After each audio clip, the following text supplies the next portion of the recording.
আজকে joint movement কমিটির এই গণ অবস্থানের 32তম দিন। আমরা এই গণ অবস্থান চালিয়ে যাচ্ছি। গতকালকে আমরা রাজ্যের শিক্ষা অধিদপ্তর কাছে গেছিলাম। আমাদের যে সুস্পষ্ট বক্তব্য, এখনও সেই বক্তব্যে আমরা দাঁড়িয়ে আছি।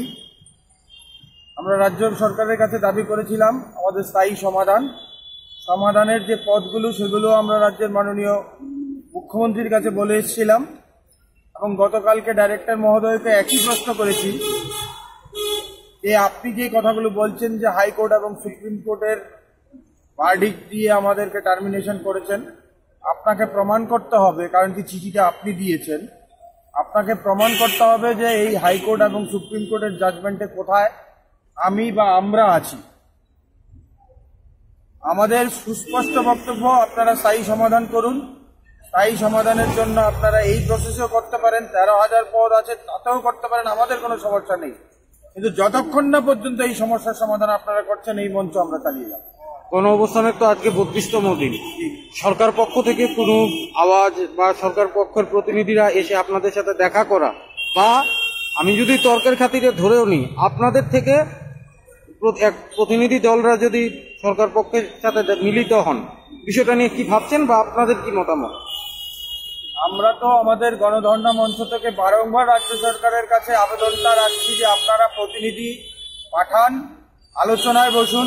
সমস্যা পৃথিবীর ইতিহাস সাক্ষী, যে কোনো সমস্যার সমাধান কিন্তু ডায়লগের মাধ্যমেই শেষ হয়েছে। যুদ্ধ করে কোনো সমস্যার সমাধান হয়নি, পৃথিবীর ইতিহাস সাক্ষী।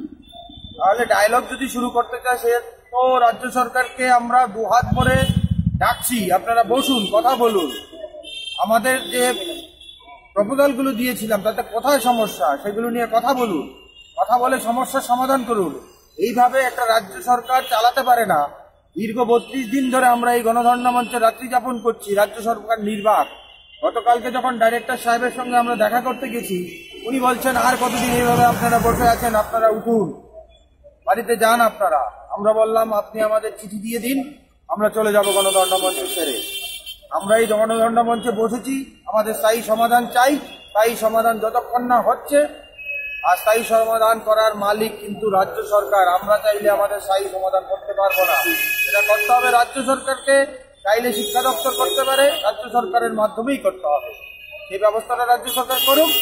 আমরা দুহাত ভরে রাজ্য সরকারকে সমর্থন জানিয়ে প্রয়োজনে আমরা রাস্তা মিছিল করবো রাজ্য সরকারের সমর্থনে। কিন্তু রাজ্য সরকারকে সেই দায়িত্ব নিয়ে এই সমস্যা সমাধান করতে হবে। এবং যারা আমাদের আজকে প্রয়াত, তাদের প্রত্যেকটি পরিবারে একটি করে সরকারি চাকরি বা ডাইং হার্নেসের যে বর্তমান যে রুল, সেই অনুযায়ী এদেরকে একটা ব্যবস্থা করতে হবে। কারণ পলিসি 10,323 তৈরি করেনি, ইলেকশন বোর্ড 10,323 তৈরি করেনি।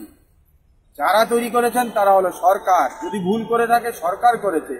সরকারের ভুলের খেসারত আজকে 77, 78, 79 জন লোক দিয়ে গেল, তার দায়ভার কে নেবে? সরকারকেই নিতে হবে। সে কারণে আমরা বলছি রাজ্য সরকার এখনো সময় আছে। আমরা বিনম্র চিত্তে আবেদন রাখি, রাজ্য সরকার এগিয়ে আসুক, আমরাও আমাদের তরফ থেকে এগিয়ে যাব, তাতে কোনো আর সন্দেহ নেই। এই গণ অবস্থান মঞ্চ আমরা চালিয়ে যাব যতক্ষণ পর্যন্ত রাজ্য সরকার সঠিক একটা বার্তা আমাদেরকে দিচ্ছে। ধন্যবাদ।